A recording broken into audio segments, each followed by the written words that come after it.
بدعت دې ته ویل کېږي تاسو پېژنئ بدعت ډېره لویه ګناه ده. حدیث مبارک کې پیغمبر علیه السلام فرمایي کل بدعت ضلاله وکل ضلالة فی النار. هر یو بدعت چې کوم دا ګمراهي ده، هر یو ګمراهي شی د جهنم دی، اور دی. نو دې ته وایي دا بدعت چې کوم دی آیا دا دغه چې کوم دی دغه درشتم دا شته او که نه شته؟ د درشتم باره کې تاسو څه وایي لکه نو ګوره یاد ساتئ محترمو عزیزانو، کوم څیز چې په شریعت کې هغه به موږ منو. د ګمراهۍ نه به ځان ساتو، د بدعاتو نه به ځان ساتو. په جومات کې 100 بوتل شراب خرڅول دا جایز دي، خو چې کوم دی یو بدعت دی دومره ګناه نه ده. په جومات کې 100 بوتل شراب خرڅول دا دومره لویه ګناه نه ده څومره چې یو بدعت کول لویه ګناه ده. ځکه هغه وایي چې په بدعت سره د دین شکل بدلیږي. پوهېږئ تاسو د دین شکل به د شریعت سره بدلیږي، او چې کوم په دغه سره بدلیږي په بدعت سره د دین شکل بدلیږي. او شراب حرام دی سره چې کوم د هغې دین شکل نه بدلیږي. نو دې د وجې نه چې کوم دی اوس مسله دا ده چې آیا دا درشتم شته او که نشته. نو مسله دا ده چې درشتم په شریعت کې نشته. پوهېږئ تاسو مونږ د دې نه انکار کوو، زمونږ علما دې نه انکار کوي او خبره مونږ رضا نه کوو، ځکه رضا نه خبره کوله دا ناروا دي.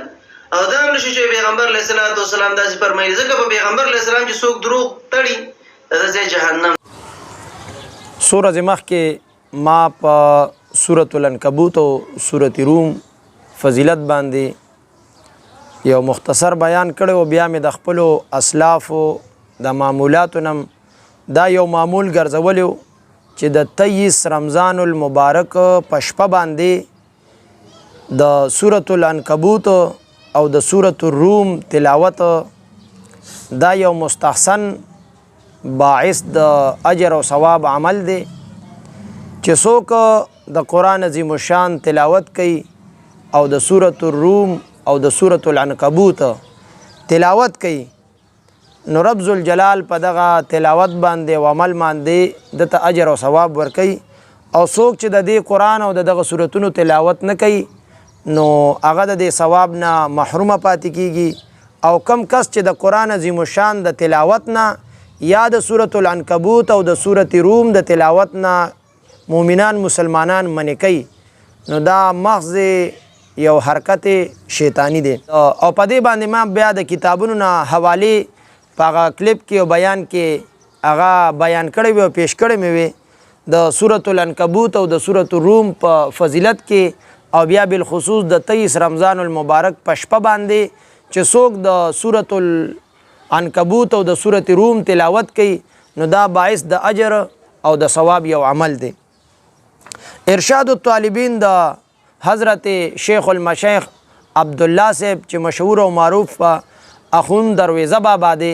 د کتاب د ارشاد الطالبین دغه رنګه خواص القرآن د امام غزالی علیه رحمت 261 صفحه، انیس الواعظین فارسی کې 20 صفحه، تفسیر ابو سعود د دغه دوه سورتونو د لاندې د دې په فضیلت کې روایتونه را نقل کړي چې حضور مبارک فرمایي د سورة العنکبوت باره کې چې څوک د دې سورت تلاوت کې نو رب ذوالجلال د مؤمنانو ښځو د مؤمنانو سړو د تعداد مطابق د تلاوت کوونکي ته 10 نیکۍ ورکوي. او دغه رنګه د سورة الروم د تلاوت باره کې چې کوم روایتونه دي نو حضور مبارک فرمایي چې څوک د دې سورت تلاوت کوي د سورة روم رب ذوالجلال د تمامو فرشتو د تعداد مطابق د تلاوت کوونکي ته 10 نیکۍ اجر او ثواب ورکوي. څو ورځې مخکې بیا یو کس یو کلیپ وکړو چې د سورة العنکبوت او د سورة روم تلاوت د 23 رمضان المبارک په شپه باندې وی دا یو بدعت عمل دی او یو ناروا عمل دی او 100 بوتلې د شرابو په جومات کې خرڅول دومره ګناه پکې نشته او وی جایز دی لکه څنګه ګناه چې د سورة العنکبوت او د سورة روم په تلاوت کې ده. او بیا یو روایت هم بیان کړي کل بدعت ضلاله وکل ضلاله فی النار. حدیث مبارک کې پیغمبر علیه السلام فرمایي کل بدعت ضلاله وکل ضلاله فی النار. نو اول نمبر دا روایت دا الفاظ غلط ویلی، کل بدعت ضلاله وکل ضلاله دغلتا دا کلو عمل کوي اعلان کې کلو خو لازم الاضافت ته نو دغلته کې عمل کوي د کلو ضلالتن کې د کلو د عمل ولې نه دی کړی یو وجه خو به دا بیان کی دویم نمبر چې دی وی دا یو بدعت عمل دی یره ولې بدعت عمل دی وی ځکه چې د سورة العنکبوت او د سورة الروم تلاوت د 23 رمضان المبارک په شپه باندې نبی علیہ السلام نه دی کړی صحابه کرامو نه دی کړی تابعینو نه دی کړی تبع تابعینو نه دی کړی نو لہذا چې دی نبی علیہ السلام صحابه او تابعینو تبع تابعینو نه دی کړی نو دا بدعت دی او دی فتاوی لیکلو دی فتاوی لیکلو دی پلانې فتاوی لیکلي ټولې د دیوبندیانو فتاوونه حوالې ورکړي قاعده جوړه کا چې نبی علیہ السلام نه دی کړی نو بدعت دی صحابه نه دی کړی نو بدعت دی تابعین نه دی کړی نو بدعت دی تبع تابعین نه دی کړی لہذا دا عمل د سورۃ العنکبوت او د سورۃ روم دا تلاوت په دغه شپه باندې دا بدعت دی اول نمبر د 23 رمضان المبارک دروازه خبره کړي نو دروازه خبره مونږ نه دا کړي کسو کې دروازه کوي هم باعث د اجر او ثواب دی کو د شپې کوي هم باعث د اجر او ثواب دی خو د قران تلاوت پکار دی نو دغه دی پکې دروغ ویلي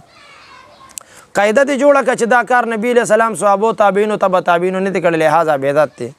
اوس د نظر تاسو کو د اختر د مون نه پس دعا کول لاس چتول د اختر د مون نه پس دعا کول په دعا کې لاس چتول دا دعا نبی علیہ السلام کړي دا صحابه کرامو کړي دا تابعینو کړي دا تبع تابعینو کړي دا ستا خپل ستا د کابرون اشرف علی تانوی صاحب په بهشت زیور کې یو لسمه حصہ کې په خپل اشرف علی تانوی صاحب لیکلی د اخترونو د منځ نه پس دعا کول دا منقول نه دي یعنی دا نه نبی علیہ السلام دا دعا کړي نه صحابه کرامو کړي دا نه تابعینو کړي دا او نه تبع تابعینو کړي دا نو دا عمل صحابه هم نه کړي تابعینو تبع تابعینو نبی علیہ السلام هم نه کړي خداغي باوجود اشرف علی تانوی صاحب وی د اختر د مون نه پس دعا اگر چې نبی علیہ السلام نه کړي صحابه نه کړي تابعینو نه کړي تبع تابعین نه کړي وی منقول نه ده خو مسنون ده د نبی علیہ السلام نه ثابت نه ده بیا مسنون ده د صحابه نه ثابت نه ده بیا مسنون ده د تابعین او تبع تابعین نه ثابت نه ده بیا مسنون ده ولی مسنون ده الته سورۃ العنکبوت او سورۃ روم نبی علیہ السلام په 23 رمضان نه دی ویلې بدعت ته صحابه نه دی ویلې بدعت ته تابعین نه دی ویلې بدعت ته تبع تابعین نه دی ویلې بدعت ته هغه نه دی کړي نو هغه بدعت ته نو داسې خدا دعا هم نه کړي د اخترون د مون نه پس اشرف علی تانوی صاحب څنګه وایي چې دا سنت ته وجه وته بیانې فتاوا دارالعلوم دیوبند کم داشتا چې د اخترون د مون نه پس دا دعا دا منقول نه ده د نبی علیہ السلام صحابه تابعین او تبع تابعین نه خو مسنون ده ولی مسنون ده وی ځکه چې زمونږ اسلاف کړي ده اوس دغلته سورۃ العنکبوت او سورۃ روم تاسو اسلاف نه ده کړي او تاسو وای نبی علیہ السلام نه ده کړي صحابه تابعین او تبع تابعین نه کړي دا بدعت ده دلته خدا دعا نه کړه تاسو په خپل کتابونو کې لیکلي فتاوا فریدیه کې شته دارالعلوم دیوبند فتاوا کې شته بهشت زیور کې شته په خپل تاسو اکابر نه وي د اختر د مون نه پس دعا منقوله نه ده د دینه او مسنونه ده ولی وای زمونږ اکابر نه کړي نو یو کار چې نبی علیہ السلام نه کړي استا مشریو کې هغه مسنون ګرځي خود دلته ستا د دې اصول مطابق چې نبی علیہ السلام نه کړي او اسلاف او مشایخ کړي دا ته وته بدعت څنګه وي دا څنګه اصول دي چې د خپل مزاج مطابق پټکه مسنون ګرځي د خپل مزاج مطابق یو ځای کې پټکه به بدعت ګرځي که خبره داسې شي ستاسو خو جمله ټولو د دایابینو په فتاوو کې دي چې د اختر د مون نه پس معانکه غاړه ملاوهل دا یو بدعت عمل دی ولې تاسو په دې کې اخته نه اوس دا تا چې کوم روایت ویلي کل بدعت ضلاله اوس خدا بدعت خو تاسو هم کوي په خپل مخبل ټولو فتاوو کې لیکلي چې د اختر د مون نه پس غاړه ملاوهل او معانکه کول دا بدعت عمل دی نو تاسو چې په خپل په دې بدعت کې خپل باندې کوي حالان کې تاسو ټولو فتاوو لیکلي چې بدعتي سړی پسې منځ نه کیږي نو بیا خو تاسو پسې منځ کیږي ځکه د اختر د مون نه پس خو تاسو یو بل سره غاړه ملاوهه په جمعات کې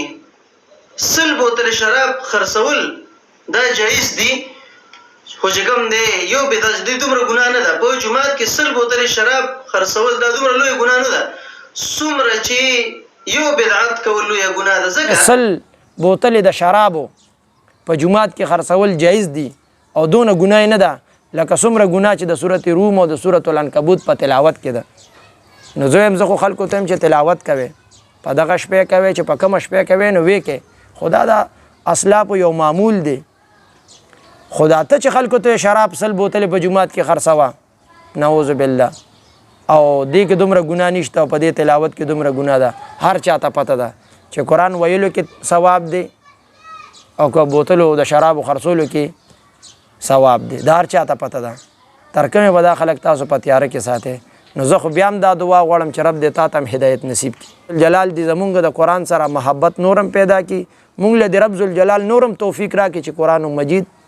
تلاوت په کثرت سره کوو او ته نو د بحرمت د جمله اکابرین دیوبند په حرمت او توفیل سره دی ته د نورم د شرابو په حمایت کې او ویډیوګانې جاری کې او زما چې څونه سوچ فکر دی نو دا داسې بیهوده او ډېرې لاندې خبرې چې څوک کوي دا د مور او پلار ازار والی رب ذوالجلال درته هدایت نصیب کړي او رب ذوالجلال دې زموږ د قرآن سره مینه محبت پیدا کړي او د خپلو اسلافو مشایخو په نقش قدم باندې موږ او تاسو ټول باری تعالی روان کړي